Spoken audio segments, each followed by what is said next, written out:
The bus whizzes by. Our subject, standing alone at the stop, frantically pats their pockets.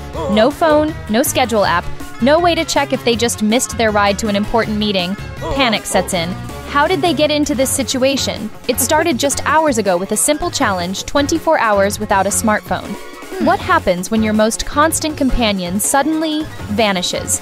Let's rewind to the beginning of this digital journey. If you can't imagine a moment without your phone hit like, if you're ready to witness a digital transformation and maybe try one yourself, definitely subscribe. We're about to unplug.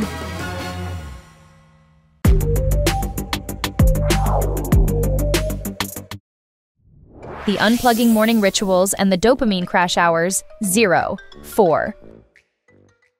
The experiment begins at 7 a.m. Our subject is Maya, a 25-year-old freelance designer. Like 96% of teens her age, her smartphone is not just a device, it's the central hub of her life. With a deep breath, she places it into a timed lockbox. The lid clicks shut.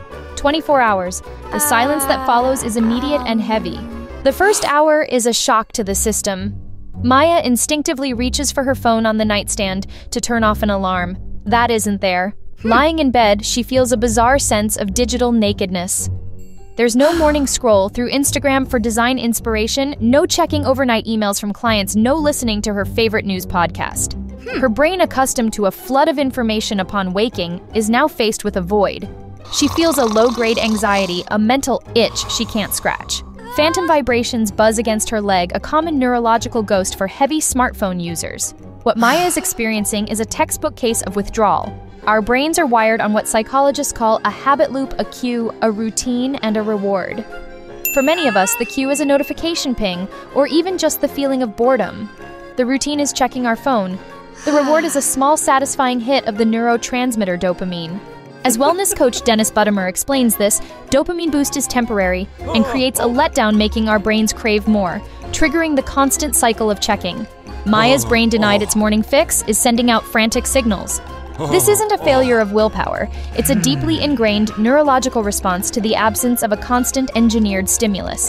Her first discovery of the day is a humbling one. She's not as in control of her impulses as she thought. The habit is running the show. Navigating the analog world, midday mayhem and lost connections, hours 4:10.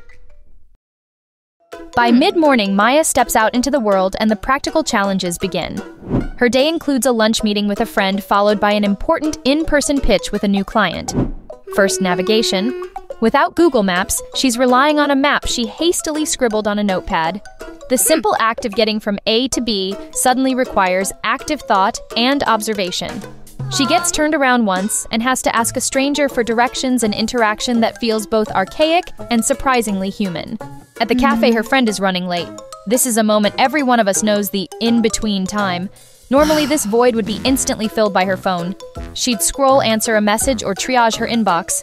Now she just sits. She feels exposed, lung-tongue her hands, unsure of what to do. She doesn't have her digital social shield. Instead, she watches the people around her, noticing the way the light hits the table, the conversations happening at the periphery. It's uncomfortable, but it's also the first time in a long time she has been truly present in a public space. This experience highlights how deeply we've allowed technology to offload our cognitive functions. As research on cognitive load suggests, our phones act as an external hard drive for our brains, storing everything from phone numbers to our sense of direction. The constant access to information means we no longer need to rely on memory or develop certain problem-solving skills. When that external brain is removed, the feeling can be one of incompetence. This culminates in the scene from our opening Maya at the bus stop. She missed her bus because she couldn't check the live schedule. The wave of panic is real. She has no way to text her client she'll be late, no way to call a rideshare. The tool that provides seamless solutions to modern problems is gone, and she is left stranded in a world she has forgotten how to navigate on her own. Confronting the void, afternoon boredom, and the FOMO surge hours, 10:16. Our subject's digital detox is hitting hard, but what about you? How long do you think you could last without your smartphone? And what's the very first thing you'd miss? Drop your digital detox predictions in the comments below.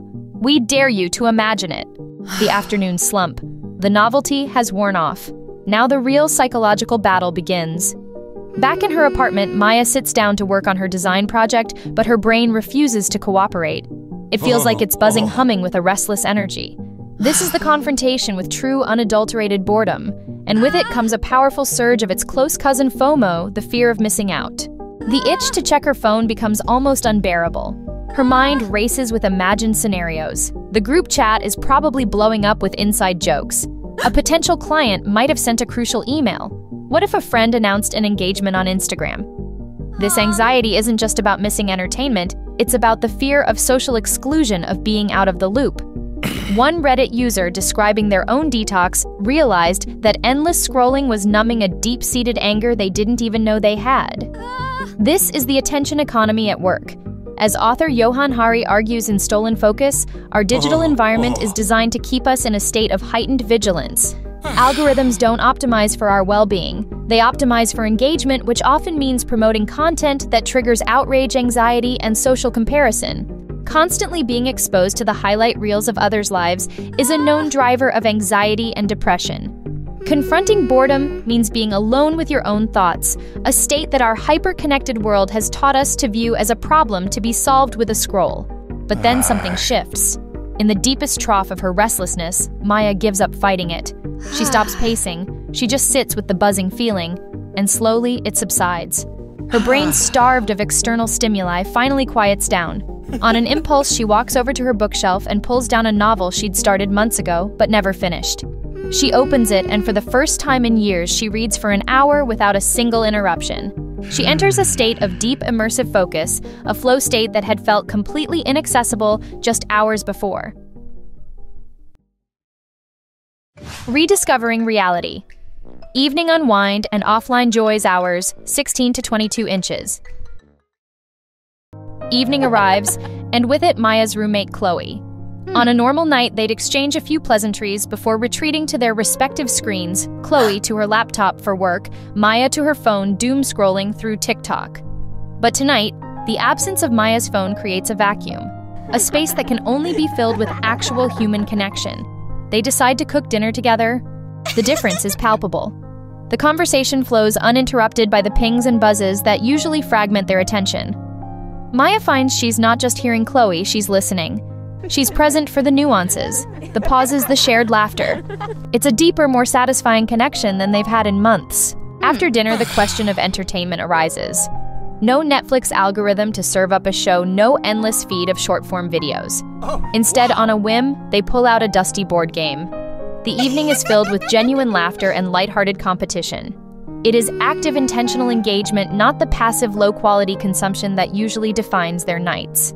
This shift embodies a core principle of what author Cal Newport calls digital minimalism, the idea of aggressively clearing away low-value digital noise and replacing it with high-quality leisure. Newport argues that our brains derive far more satisfaction from activities that require effort and skill, like playing a game, learning an instrument, or having a deep conversation, than from the effortless passive scrolling that our devices encourage. For Maya, the discovery is profound. The quiet of a screen-free evening isn't empty, it's peaceful. It's a calm she'd forgotten was possible. That night, she falls asleep easily, and her sleep is deep and restorative, a widely reported benefit of reducing the blue light and mental stimulation that screens emit before bed. The Reentry, Reflections, and Reclaiming Agency, Hour 24 and Beyond. 7 a.m., the 24-hour mark. The lockbox clicks open. Maya retrieves her phone. As the screen illuminates, it feels alien in her hand. Heavy, loud, almost aggressive. A cascade of notifications floods the screen. Dozens of them. Texts, emails, social media, alerts, news updates. A digital onslaught. Her immediate feeling isn't relief, it's stress. In her own words, this is what Maya reflected. Holding it again was an obligation. I didn't feel a rush of joy. I felt the weight of all those little red bubbles demanding my attention. The last 24 hours were hard, sometimes lonely and frustrating. But my brain feels rested. I slept through the night. I realized I missed the tool, the map, the camera, the ability to call someone in an emergency. But I didn't miss the feed. I didn't miss the endless scroll or the constant low-level anxiety that I was falling behind. It was the first time I could see the line between utility and compulsion. This is the core revelation of the digital detox. It's not about rejecting technology, it's about reclaiming agency over it. The experience served as a diagnostic separating the phone's essential functions from its addictive ones. The panic of missing a bus is a logistical problem. The anxiety of missing a tweet is a psychological one. Maya now has a clear path forward, one that can be framed by the work of James Clear, author of Atomic Habits. To break the bad habit of compulsive checking, she must now consciously re-engineer her environment.